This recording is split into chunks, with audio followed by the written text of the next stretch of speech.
I'm Sarah from the Dietitian's Diary and you're watching episode 1 of Macronutrients. Macronutrients provide energy for the body and we need large amounts of this, and that's why it's called macro, meaning large. There are 3 types of macronutrients. One is your lipids, also commonly referred to as fats, carbohydrates and proteins, all important in our daily diets. This episode I'm going to be talking about fat. Now lipids can be either solid or liquid at room temperature.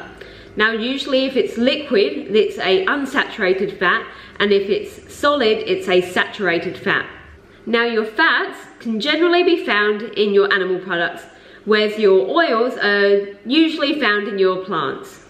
Now fat is important in our body for several reasons: for the production and storage of energy, for the protection of our organs, for the structure of our cells, hormone and nerve signaling, and to help absorb fat-soluble vitamins. Now you may have heard of good fat and bad fat. What is it? So good fat generally is our unsaturated fat, whereas bad fat is our saturated fat. Now saturated fats have received a bad reputation due to its negative impacts on our heart, whereas unsaturated fat shows beneficial effects on the heart when used as a replacement.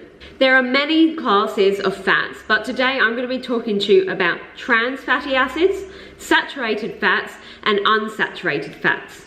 Now trans fatty acids have been changed to act like saturated fats. Now these can be found in common foods such as the animal products. They can also be formed when cooking at really high temperatures or eating fried food, or during a process called hydrogenation, which causes a liquid to turn into a solid fat.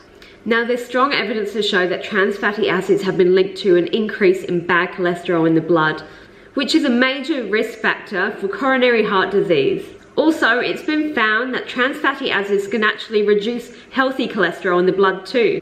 My recommendations for keeping trans fats at a minimum: you can do this by snacking on healthier options. If choosing packaged food, choose foods that are low or no trans fats, and reduce the amount of fried food in your diet. Saturated fats. So as mentioned, saturated fats are solid at room temperature. They're also found in your animal products such as your meat, your cheeses and your creams. Also found in yummy pastries, cakes. A really interesting one is that coconut oil is very high in saturated fats. Now I would like to mention on a side note that there's very little evidence to support coconut oil being any different from other saturated fat. Now a diet high in saturated fat has been linked to cardiovascular disease. Now a diet high in saturated fat has the same effects as a diet high in trans fats. So it's going to increase the bad cholesterol in your blood. Now it's recommended to keep your saturated fats as a minimum. So you can do this by swapping that out for unsaturated fats during cooking, for example, or when possible.